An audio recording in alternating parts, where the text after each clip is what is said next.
My husband of 8 years told me he wanted a hall pass for his birthday. When I said no, I discovered he'd already booked a room with my best friend. Now they're both begging for forgiveness after she got pregnant, but the baby isn't even his. My whole world came crashing down 3 weeks ago when I discovered that my husband Jason, the man I've loved and trusted for the past 8 years, betrayed me in the most devastating way possible. I still can't believe I'm writing this, but I need to get it off my chest because I feel like I'm drowning in my own thoughts. Jason and I met in college. We were the couple everyone envied, best friends who fell in love, built a life together, and genuinely enjoyed each other's company. We got married right after graduation and have spent the last 8 years building what I thought was a rock-solid marriage. We bought our dream home 2 years ago, have good careers, and we're planning to start trying for a baby this year. At least, that's what I thought. For context, my best friend Melissa has been in my life since high school. She was my maid of honor at our wedding, has been there for every birthday, every celebration, every heartbreak. She's practically family. In fact, she spends so much time at our house that Jason often jokes that we have a permanent house guest. I never once thought I had anything to worry about with them. The betrayal started with something that seemed so innocent. Jason's 30th birthday was coming up, and he started dropping hints about wanting to do something different this year. I assumed he meant a big party or maybe a weekend trip. I was even planning a surprise gathering with all his friends. Then, last Friday, we were having dinner when he casually mentioned the concept of a hall pass, that ridiculous idea where you get permission to sleep with someone else just once. I laughed it off at first, thinking he was joking, but his expression remained serious. "I've been thinking about it a lot, Emma," he said. "It's my 30th birthday, and I feel like I'm getting older without having experienced certain things. It would just be this one time." I was stunned into silence. Was this really happening? Was my husband of 8 years actually asking for permission to cheat on me? When I asked who he even had in mind, he looked down at his plate and mumbled that it didn't matter, it was just a hypothetical situation. "It's not hypothetical if you're bringing it up like this," I told him. "Who is it, Jason?" He refused to answer, which only made me more suspicious. That night, he slept on the couch, and I spent hours staring at the ceiling, wondering what was happening to my marriage. The next morning, while Jason was in the shower, something compelled me to check his phone. We've always had an open phone policy, nothing to hide, right? As I scrolled through his messages, my heart stopped. There were dozens of texts between him and Melissa, my best friend, spanning back over 2 months. The messages started innocently enough, just friendly banter. But they quickly evolved into something more intimate. They talked about me, about our marriage, about how they both felt guilty but couldn't deny their connection. The most recent message was from Jason, sent just yesterday. She said no to the hall pass idea. "I'll have to think of another way. But the hotel room is still booked for Friday." My hands were shaking so badly I nearly dropped the phone. They had already booked a hotel room. My husband and my best friend were planning to sleep together, and the only reason they hadn't yet was that they wanted my permission first? As if that would make it okay? When Jason came out of the shower, I confronted him immediately, showing him the messages. His face went pale, and instead of denying it, he started defending himself. "Emma, I was going to tell you everything," he insisted. "That's why I brought up the hall pass. I didn't want to go behind your back." "But you already did." I screamed. "You've been having an emotional affair with my best friend for months. You booked a hotel room?" He had the audacity to tell me that nothing physical had happened yet, as if that made it better. He claimed they had only kissed once, after they'd both had too much to drink at a dinner party last month, a dinner party I had to miss because I was taking care of my sick mother. "It just happened, Emma. We didn't plan it. But after that, we couldn't stop thinking about each other. We tried to fight it, but there's something between us that's just different." Different. That word cut through me like a knife. What did he mean by different? Was I not enough? Had I never been enough? I asked him to leave. I couldn't bear to look at him anymore. He begged to stay, to talk it through, but I was firm. I needed space, time to think without him trying to justify his betrayal. Reluctantly, he packed a bag and left, saying he'd stay with his brother. The moment he was gone, I called Melissa. My hands were shaking as I dialed her number, part of me hoping that somehow this was all a misunderstanding, that Jason had been texting someone else using her name. But when she answered, her voice was small, guilty. She knew. "Emma, I'm so sorry," she began, already crying. "I never meant for this to happen. You have to believe me. Were you going to sleep with my husband this Friday?" I asked bluntly. Her silence was all the confirmation I needed. "How could you? You're supposed to be my best friend." "It just happened," she echoed Jason's words. "We didn't plan it. After that kiss, we tried to stop, but there was this connection." "Stop," I cut her off. "I don't want to hear about your connection with my husband. You both betrayed me in the worst possible way. She tried to explain more, but I hung up. I couldn't handle hearing her excuses. For the next few days, both Jason and Melissa bombarded me with calls, texts, and emails. They both wanted to explain, to apologize, to make things right. But how do you make something like this right? How do you rebuild trust after it's been so completely shattered? Jason came by to collect more of his things, and I forced myself to have a conversation with him. I needed answers, closure. Was it worth it? I asked him. Was throwing away 8 years of marriage worth a fling with my best friend? It wasn't just a fling, he said quietly. I think I'm in love with her. Those words knocked the wind out of me. Love? He loved her? When had this happened? How had I not seen it? Had I been blind this entire time? How long have you felt this way? I managed to ask. He shrugged, looking ashamed. I don't know. It happened gradually. We started talking more when you were busy with work last year, and things just evolved. Last year, when I had taken on a huge project at work that kept me late at the office for months. While I was building my career, my husband and best friend were building a relationship behind my back. I want a divorce, I told him firmly. I can't come back from this. He didn't fight me on it. Perhaps he'd already made his choice. Melissa. Not me. Update 1. It's been 2 weeks since I discovered my husband's betrayal, and I'm still struggling to make sense of it all. After our last conversation, Jason moved the rest of his things out of our house and into Melissa's apartment. They didn't even wait a decent interval before making their relationship public. According to mutual friends, they're already posting couple pictures on social media, as if the past 8 years of my life meant nothing. I've blocked both of them on all platforms, but news still reaches me. It's like people can't help but tell me, thinking they're somehow helping by keeping me informed. They're not. My mom has been my rock through all of this. She moved in temporarily to help me cope, and I don't know what I'd do without her. She's the one who convinced me to see a therapist, which has been helping me process my feelings. You didn't do anything wrong, my therapist keeps telling me. Their choices are a reflection of them, not you. I'm trying to believe that, but it's hard when you're alone in what used to be your marital bed, wondering what you could have done differently. Should I have noticed the signs? Were there signs? I've been replaying our last few months together in my mind, looking for clues I might have missed. Yesterday, I finally gathered the courage to start the divorce proceedings. I contacted a lawyer who came highly recommended by a colleague. She was compassionate but firm, exactly what I need right now. She assured me that given the circumstances, the process should be straightforward, especially since we don't have children. The house might be complicated, she warned. But given the adultery, we have a strong case if you want to keep it.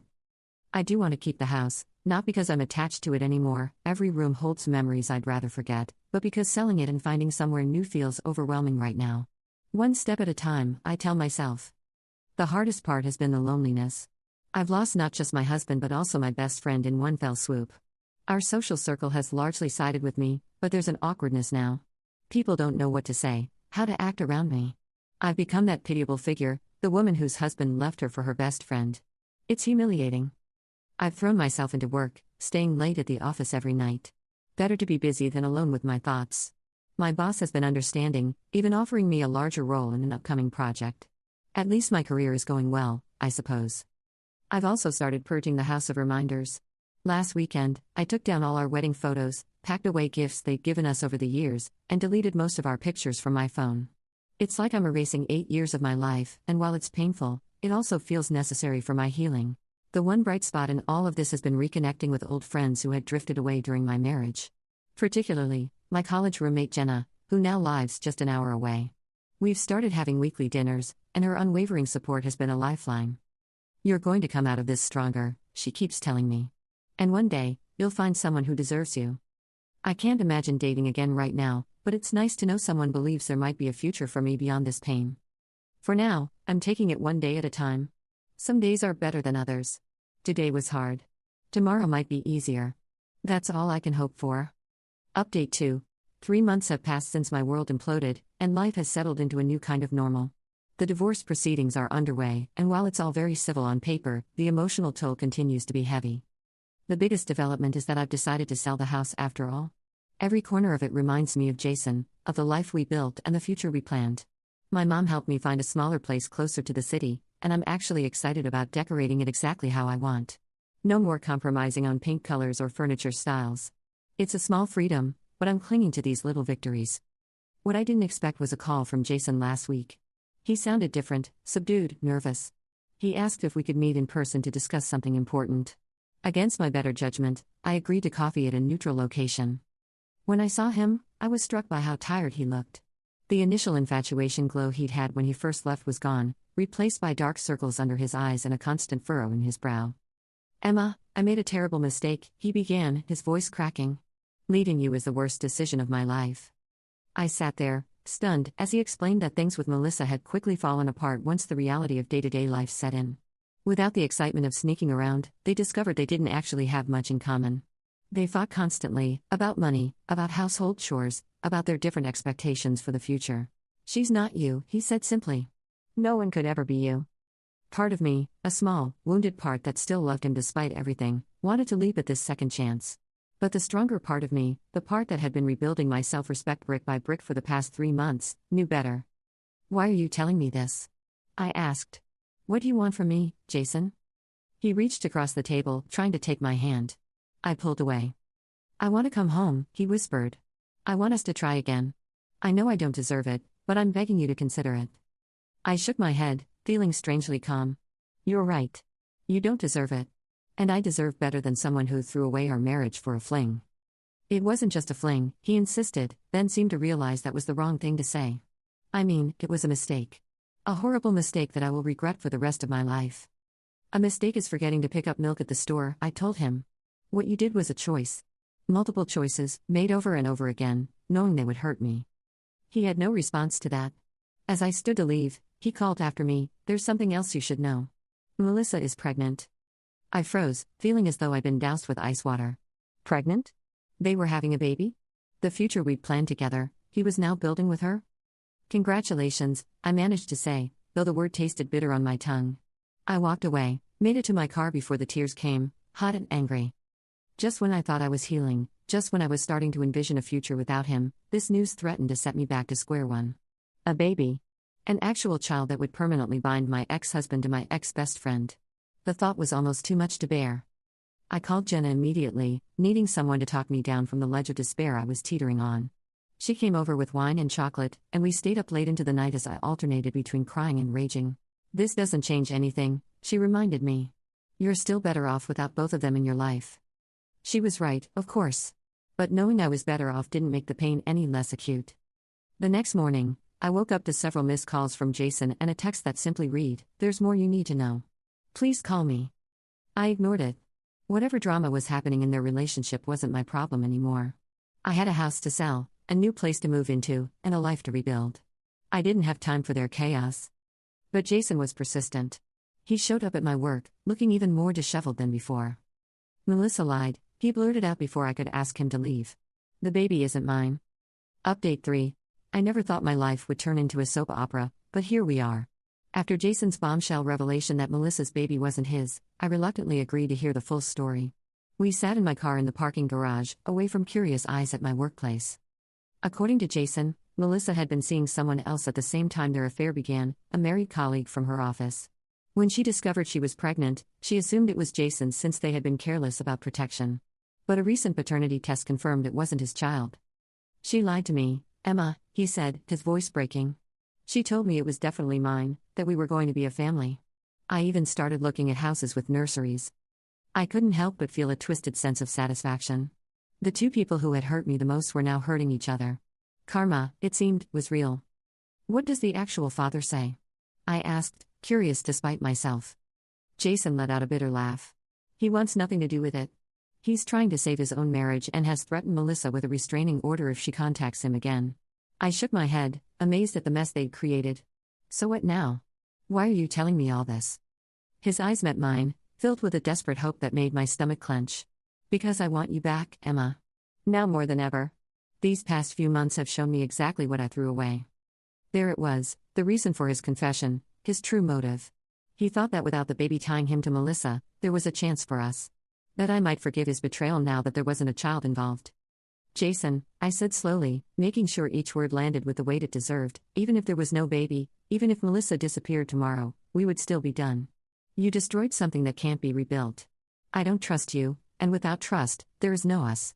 His face crumpled, but I continued, needing to say what I'd been holding back for months. "You didn't just cheat on me. You did it with my best friend. You conspired with her, planned with her, booked hotel rooms while I was none the wiser. That level of betrayal doesn't just go away because your relationship with her didn't work out. I know, he whispered. I know what I did was unforgivable. But I also know that what we had was real. 8 years, Emma. Doesn't that count for something? It counted for everything, I replied, feeling the familiar sting of tears. That's why what you did hurt so much. But it's over now. Please respect that. He left eventually, shoulders slumped into feet. Part of me felt sorry for him. He'd lost everything and gained nothing. But the stronger part of me knew I'd made the right decision. His actions had consequences, and this was one of them. The next day, to my surprise, Melissa showed up at my door. I hadn't seen her since before the affair came to light, and the sight of her, visibly pregnant and tear-stained, hit me harder than I expected. Please, she begged when I tried to close the door. I know I have no right to ask for your time, but I need to explain. Against my better judgment, I let her in. She sat on the edge of my couch, looking around at the half-packed boxes, evidence of my imminent move. Jason told you about the baby, she said. It wasn't a question. I nodded, keeping my distance. He did. I didn't know, she insisted, her hands resting protectively over her rounded stomach. When I found out I was pregnant, I genuinely thought it was his. I wasn't trying to trap him or anything like that. Why are you here, Melissa? What do you want from me? She wiped away a tear. Forgiveness, I guess. Though I know I don't deserve it. I've lost everything. My reputation, the father of my child, Jason. And worst of all, you, my best friend. You didn't lose me, I said coldly. You threw me away. There's a difference. She flinched but nodded. You're right. I did. And I will regret it for the rest of my life. We sat in silence for a moment, the weight of everything that had happened between us filling the room. What will you do now? I finally asked, not out of care but curiosity. My parents have offered to let me move back home until after the baby comes, she said. I'll probably take them up on it. Start over somewhere new after that. I felt a flicker of something, not forgiveness, not yet, but perhaps the first seed of closure. I hope things work out for your child, I said honestly. They didn't ask to be born into this situation. She thanked me, understanding that my well wishes extended only to her innocent baby, not to her. As she left, she turned back one last time. You know, he really does love you. He never loved me the way he loves you. I couldn't help but laugh, though there was no humor in it. If that's what his love looks like, I'm better off without it. After she left, I sat among my boxes, thinking about everything that had happened. 3 months ago, I thought my life was over. I thought I'd never recover from the pain of their betrayal. But sitting there, I realized something important. I was going to be okay. More than okay. Update 4. It's been 1 year since my world was turned upside down, and I'm writing this final update from my new apartment, with my new life firmly established. The divorce was finalized 6 months ago, and with it came a sense of freedom I hadn't expected. The house sold quickly, and thanks to my lawyer's skilled negotiation, I walked away with enough money to comfortably set myself up in my new place and even start a small investment portfolio. If there's one thing this experience taught me, it's the importance of financial independence. I've been promoted at work, all those late nights at the office paid off in ways I couldn't have anticipated. My new role comes with more responsibility, better pay, and a flexible schedule that allows me to pursue hobbies that had fallen by the wayside during my marriage. I've rediscovered my love for painting and have even sold a few pieces at a local gallery. As for Jason and Melissa, I've maintained my distance, but news still reaches me through mutual friends. Melissa gave birth to a healthy baby girl 5 months ago. She moved back to her hometown as planned, where her parents are helping her raise the child. From what I've heard, she's struggling but managing. Jason, meanwhile, spiraled for a while after our divorce. He lost his job, started drinking heavily, and eventually had to move in with his brother. Recently, though, I heard he's pulled himself together, found a new position in another city, and started dating someone new. I wish him well, genuinely. The anger that once consumed me has faded, replaced by a sort of detached compassion. What happened broke me for a time, but I refuse to let it define me forever. As for my own romantic life, I'm dating again. Slowly, cautiously, on my own terms. I met someone a few months ago, a kind, thoughtful man who makes me laugh and respects my boundaries. It's too soon to know where it might lead, but for the first time in a long time, I'm excited about the possibility of a future with someone new. Last week, I ran into Melissa's brother at a grocery store. It was awkward at first, but then he showed me a picture of his niece. She's beautiful, with big curious eyes and a dimpled smile. He told me Melissa is doing better, that motherhood has changed her. Part of me still can't forgive what she did, but another part is glad she's found her way. That innocent child deserves a mother who has her act together. The most surprising contact came 3 days ago, a letter from Jason. No pleas to reconcile this time, no desperate attempts to win me back. Just a sincere apology for everything he put me through and good wishes for my future.